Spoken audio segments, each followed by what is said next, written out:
All right, guys, this is the last problem that we did. We looked at a vertical loop. I just wanted to show you that because if you look to the next one, it looks very, very similar. So I got the same old picture of the F-22 Raptor over here. Reminders that we said F-22's Raptors are a mass about 30,000 kilograms, and the velocity or speed that it's going at is 0.7 Mach. So now what we're going to say is let's assume we want the jet to make a 7G horizontal turn. All right. And asks you to draw a force diagram of the jet. What angle does the plane need to be tilted at? And how much force lift is there in order to make this happen? Now, this is a very common-esque type of problem. This is remarkably similar to a car going around a circle if the surface that this is on is banked. As a matter of fact, you will notice that the banked hill looks remarkably similar to the inclines that we dealt with very often in Chapter 4. Okay, so we're going to get a very, very similar setup in this problem to that guy right there. Now, even though it doesn't say to do this, it is always, always smart to start off by drawing your picture such that you can see the circle that it's going through. So we talked about this a little bit before, but your three main perspectives are going to be top, side, and back. Okay. In the last problem, we saw both the circle and the force diagram from the side, so there was really no reason to draw any other perspective whatsoever. Now, if I think about a horizontal circle, a couple things. Number one, you think about what a plane does. In order to make a horizontal circle, it tilts like that, okay? And number two, what perspective should we look at in order to see that circle? Well, if it's horizontal, it would probably be the top. We represent the circle right here. We got our plane. Obviously, you're going to draw it better than I am, but velocity is going this way and acceleration is towards the center. Well, then I have to consider, though, I want to draw my force diagram. Okay, so I think what forces are technically on this? Well, we have force gravity, we have force lift. Force gravity currently in this picture is into the board, and force lift is at least up if it's flat, but like we said, the angle of the wings is probably more like this, so it's actually weirdly kind of up and out that way. So that's not going to be easiest, this perspective, the top perspective, in order to see our forces. So we think about the side perspective. Well, the side perspective would show us force gravity nice and cleanly, except two things. One, force of lift, once again, would kind of be like out of the board at this weird angle. And when we consider what direction acceleration is in, acceleration is, if this is the side, coming this way out of the board. So side is probably not our best option here. So let's try out the back. Okay. Now, usually, you saw this in the last one, plane is flying flat, but in this case, as we said, plane is going to angle. Okay, in order to specifically trying to get that force lift up in that direction. Okay, and force gravity is going to go straight down. Now, while it doesn't belong in a force diagram, I should also think about what direction acceleration is on this picture. Since it's towards the center of the circle, I think what direction would be perpendicular and towards the center of the circle? It probably, not probably, it's going to be this way. Now, I've talked a great deal about the fact that acceleration centripetal occurs when it goes perpendicular to velocity, and that's the best way to look at it. That being said, it is super helpful to think about where the center of the circle is. Like, for example, when the plane was going vertically, towards the center was up. So sum of forces, and therefore acceleration, also have to be up. And when it was on the top side, towards the center was down. In this case, towards the center of the circle is to the right. So my acceleration needs to be towards the right.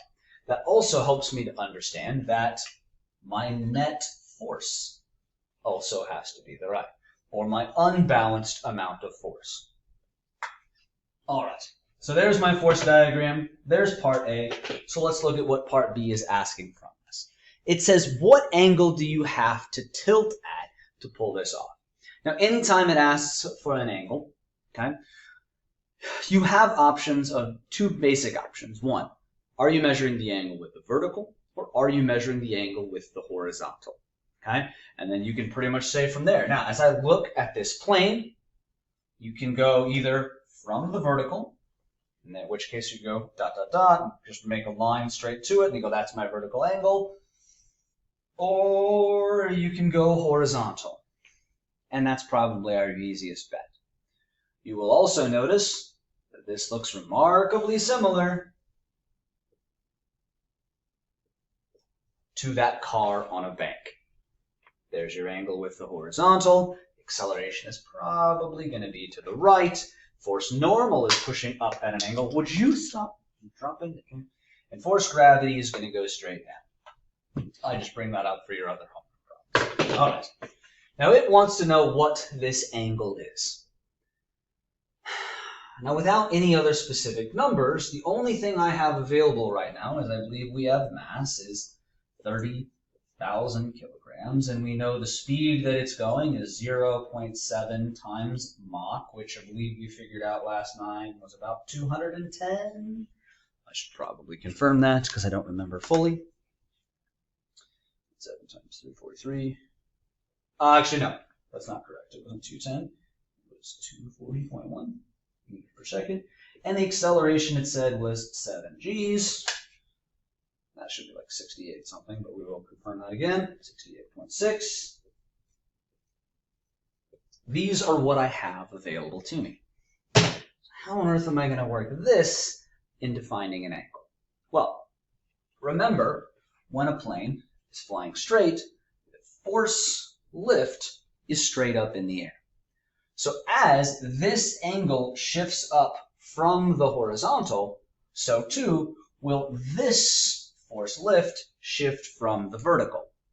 So this angle from the vertical should be equal to this angle right here from the horizontal. So how can we figure out this angle? Well, just like any angle, we need to make a triangle. And you can kind of clearly see a triangle right here forming. This guy would be force lift in the x, and this guy would be force lift in the y. Before I get too much further, I want to point out that I commented on the similarities between this and an incline problem. And in earlier chapters, whenever we got an incline problem, we would always shift the axis. But you'll remember that the reason we shifted the axis is that it was always accelerating down the hill, so we would shift the axis to match the direction of acceleration. In this case, you'll notice, as we've said, acceleration is already horizontal. So there is zero reason to shift the axis whatsoever, so we're not going to. So if I want to find these two pieces, I'm going to do my standard sum of forces stuff, and I'm going to begin by summing the forces in the y. So, as with all sum of forces, we first ask the first question, is it accelerating in the y? And the answer is no. Because you saw earlier, it's accelerating perfectly in the x. There's none in the y whatsoever. So, that means this guy is 0. And what are my sum of forces? Well, I have positive force lift in the y minus force gravity equals 0, telling us that force lift in the y has to equal force of gravity, and that should make pretty darn good sense. Because gravity is pulling down, and the lift has to go up in equal amount, or the plane's going to fall. The plane's not going to stay in a horizontal thing. It's actually going to maybe turn, but it's also probably going to lose height at the same time. So we see that force lift in the y has to equal mass times gravity. Now, I'm going to sum the forces in the x. Equals mass times acceleration on the x. And you go, all right, is it accelerating? Yes, it is entirely accelerating in the x. How do I figure that out? Well, I will say if we didn't already have the acceleration, which we do right here, we would need to know what is the speed and what is the radius. And we could then use, let's put it over here. here, we could then use AC equals VT squared over R if we did not know acceleration already. We do know acceleration already, so we have an acceleration. It's right here. What are the sum of forces in the X? There's only one. Force lift in the X. So, force lift in the Y is going to be 30,000 kilograms times G. Force lift in the X is going to be 30,000 kilograms times 68.6 meters per second squared.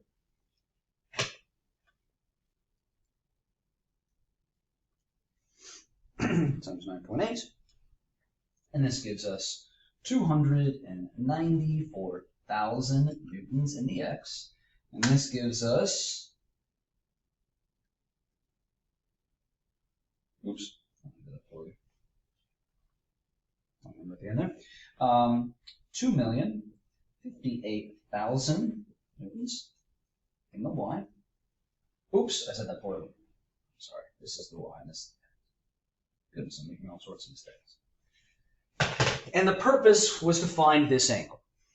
I have two sides of the triangle, so I'm just going to use some trig here. Specifically, I'm going to use inverse tangent.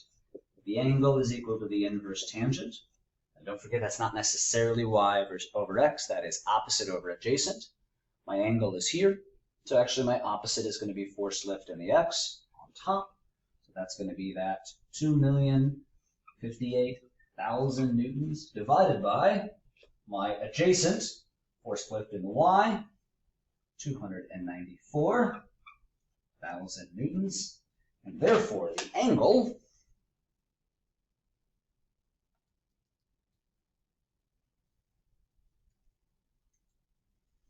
is 81.9 degrees. Meaning, my picture is probably not terribly accurate here. It's probably closer to this. Well, even more so, even. In order for that to be 81.9 degrees. And that should probably make sense because we're talking about a 7G turn, which is a ridiculous turn in this particular process. Now, the last question, how much force lift does this take? I'm actually not going to do on here, but it's a pretty easy solution as well.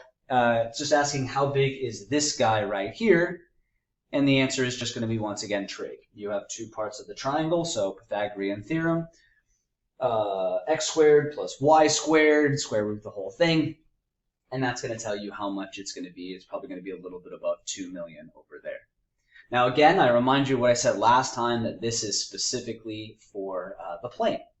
If you were going to do this again, say for the pilot instead of force lift, it's not the wings that are pushing on the pilot, it would be the seat.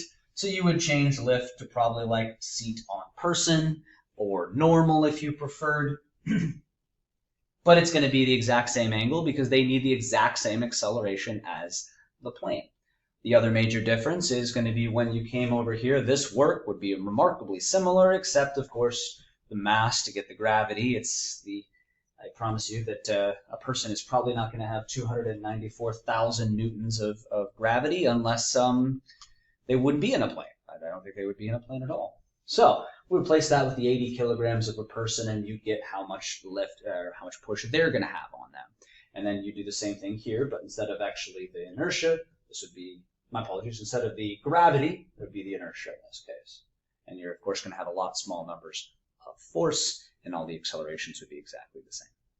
All right, that's how you would do this specific problem going in a horizontal direction.